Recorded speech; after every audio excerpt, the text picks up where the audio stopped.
क्या आप यकीन करेंगे कि एक तरफ अकेला डकैत हथियार चला रहा है, दूसरी तरफ 400 पुलिस वाले हथियारों से लैस उस एनकाउंटर करने पर आमादा है। इसके बावजूद ये लड़ाई पूरे 52 घंटे तक चलती है, यानी कि लगभग 2 दिनों से ज्यादा। उस डाकू को पकड़ने के लिए पुलिस ने पूरे गांव को घेर लिया और गांव में आग लगा दी। इसके बावजूद वो अकेला पुलिस का मुकाबला करता रहा। अपनी बहन की इज्जत का बदला लेने के लिए वो चंबल के बीहड़ों में उतरा और पहली बार किसी डकैत को पकड़ने के लिए पुलिस को एड़ी चोटी का पसीना एक करना पड़ा। उसके एनकाउंटर को पूरी दुनिया ने लाइव देखा। अगर आप अब भी उस डाकू का नाम नहीं समझ पाए हैं तो चलिए हम बता देते हैं। वो डकैत था घनश्याम केवट, जिसने अपने कारनामों से पुलिस की नाक में दम कर रखा था। हमारे साथ इस वीडियो में आखिर तक बने रहिएगा। हम लेकर आए हैं डकैत घनश्याम केवट की पूरी कहानी। घनश्याम के डकैत बनने की कहानी शुरू होती है जब उसकी बहन के साथ गांव के ही एक लड़के ने दुष्कर्म कर दिया। वो इस बात की शिकायत लेकर पुलिस थाने में गया, लेकिन पुलिस ने उसकी शिकायत दर्ज नहीं की। पुलिस ने ना तो उसकी एफआईआर दर्ज की और ना ही कोई कार्यवाही की। घनश्याम केवट अपनी बहन को इंसाफ दिलाने के लिए लगभग 3 महीने तक परेशान होता रहा। जब पुलिस की तरफ से वो निराश हो गया, तब जाकर उसने बंदूक उठाने का फैसला किया। उस समय चंबल के बीहड़ों में डाकू शंकर केवट की भी बंदूकें गरज रही थी। घनश्याम केवट भी शंकर केवट के घेरों में शामिल हो गया। शंकर केवट उस समय का बड़ा ही कुख्यात और माना हुआ डकैत हुआ करता था। कुछ समय तक तो सब शांत रहा, लेकिन इसके बाद घनश्याम केवट ने अपनी बहन के बलात्कारी की गोली मारकर हत्या कर दी और अपना बदला ले लिया। साल 2005 में शंकर केवट इस दुनिया को छोड़कर चला गया और उसके गैंग का सरगना घनश्याम केवट बन गया। घनश्याम केवट के सरदार बनते ही गैंग ने बड़ी ही सक्रियता दिखाते हुए अपराध करना शुरू कर दिया।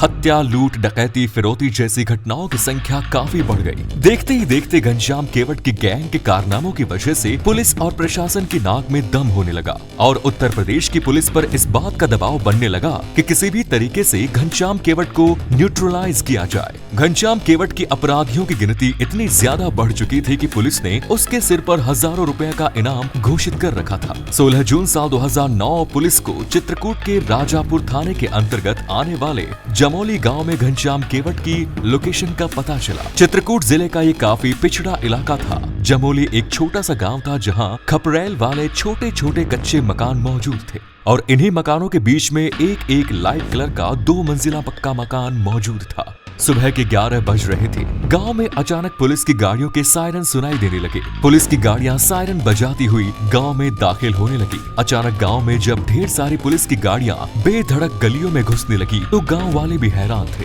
पुलिस का टारगेट यही 2 मंजिला मकान था और पुलिस की आंखें एक ऐसे इंसान को तलाश कर रही थी जो फुर्तीले बदन वाला था। उस दिन उत्तर प्रदेश पुलिस के बड़े बड़े अधिकारी जमोली गाँव पहुँचे थे। उनके साथ करीब 400 पुलिस वाले मौजूद थे। गांव वालों के होश उस समय उड़ गए जब उन्हें पता चला कि उनके गांव में 50,000 का इनामी डकैत घनश्याम केवट मौजूद है और पुलिस का इतना बड़ा दल उसी को ढूंढने के लिए आया है। घनश्याम केवट सामने के घर में छिपा हुआ था और वो अकेला था। उसके पास केवल 1.315 बोर की बंदूक थी, जिसके सहारे उसने 400 पुलिस वालों को 52 घंटे तक रोक कर रखा। उस दिन घनश्याम केवट गांव में ही मौजूद था और पुलिस को ये बिल्कुल सही सूचना मिली थी कि घनश्याम केवट जमोली गांव में मौजूद है। पुलिस के आने की भनक लगते ही घनश्याम केवट ने उस गांव में मौजूद एक मात्र 2 मंजिला मकान में छिपने का फैसला किया। उसने मकान मालिक को गन पॉइंट पर रखकर घर से बाहर निकाला और मकान के सबसे ऊपर वाले कमरे में जाकर पुलिस के खिलाफ मोर्चा बंदी कर ली।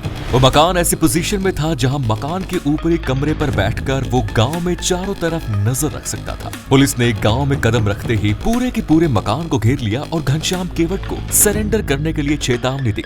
घनश्याम केवट ने पुलिस की चेतावनी का कोई जवाब नहीं दिया। लगभग 2 घंटे तक सन्नाटा छाया रहा। फाइनली घनश्याम केवट को इस बात का एहसास हो गया कि आज पुलिस की उससे मुठभेड़ तो तय है। उसका किसी भी तरीके से भागने का कोई प्लान सफल नहीं होने वाला। पुलिस या तो उसे पकड़ लेगी या फिर गोली मार देगी। पुलिस के इरादे को समझते हुए पहला फायर घनश्याम केवट ने पुलिस की तरफ किया। इसके बाद पुलिस की तरफ से भी फायर खुल गया और दोनों तरफ से दनादन गोलियां चलने लगी। समय बीतता गया। पुलिस एक अकेले डाकू को न्यूट्रलाइज नहीं कर पा रही थी। दोनों तरफ से फायर चल रहे थे और समय बीतता चला जा रहा था। पुलिस की घनश्याम केवट के साथ मुठभेड़ लंबी खिंचती जा रही थी। पहले तो पुलिस उसे पकड़ने के लिए केवल कुछ थानों की फोर्स लेकर पहुंची थी, लेकिन जब मुठभेड़ लंबी खींचने लगी तो इस सिचुएशन में दूसरे दिन चित्रकूट के साथ साथ कौशाम्बी, हमीरपुर और बांदा जिलों से भी पुलिस की अतिरिक्त फोर्स बुला ली गई। इतना ही नहीं, स्पेशल टास्क फोर्स को भी इस काम में एंगेज कर लिया गया। घनश्याम केवट किसी भी सूरत में हथियार डालने के मूड में नहीं लग रहा था। वो गांव के एकमात्र पक्के घर के सबसे ऊपरी कमरे में पोजीशन लेकर एक ऐसी जगह पर बैठा जहां से गांव का हर कोना वो आसानी से देख सकता था। वो रुक रुक कर पुलिस वालों पर गोलियां बरसा रहा था, लेकिन इसके बावजूद भी पुलिस को कोई सफलता नहीं मिलती नजर आ रही थी। पुलिस बैकफुट पर जाती नजर आ रही थी।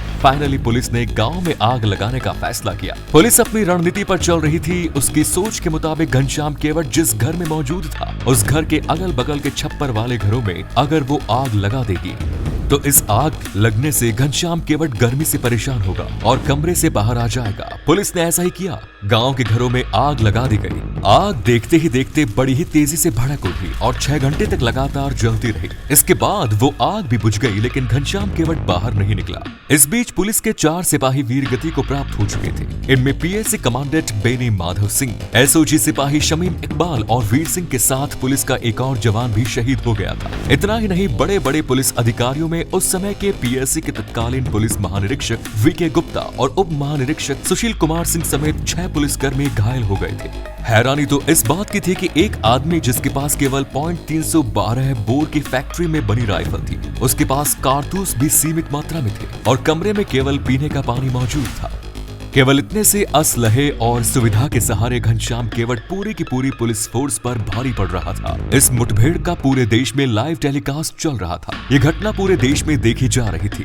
देखते ही देखते पुलिस और डाकू घनश्याम केवट के बीच की मुठभेड़ पूरे देश में चर्चा का विषय बन गई। उस समय के ADG Brijlal, IG zone Allahabad Surya Kumar Shukla दोनों ही मुठभेड़ वाली जगह पर पहुंच गए थे। पुलिस प्रशासन की हालत फंसने वाली हो गई थी। पुलिस के इस हालत की जानकारी उत्तर प्रदेश की राजधानी लखनऊ तक भी पहुंचा दी गई, जहां तत्कालीन डीजीपी विक्रम सिंह फोन के जरिए लगातार ग्राउंड पर मौजूद स्टाफ को डायरेक्शन दे रहे थे और उनसे हर एक पल की अपडेट ले रहे थे। अपनी बहन की इज्जत का बदला लेने के लिए घनश्याम केवट ने बंदूक उठाई थी और आज घनश्याम की जिंदगी की शाम होने वाली थी, क्योंकि इस मुठभेड़ का अंतिम समय आ गया था। इसके पीछे कारण था घनश्याम के पास मौजूद गोलियां। उसके पास बहुत कम गोलियां बची थी। 16 जून से शुरू हुई ये मुठभेड़ 19 जून तक पहुंच गई। दिन ढलने के वक्त घनश्याम केवट ने फाइनली उस घर से निकलकर भाग जाने की योजना बनाई। वो घर की छत पर चढ़ा और एक लंबी छलांग लगाकर पीछे खाली जंगल की तरफ भागने लगा।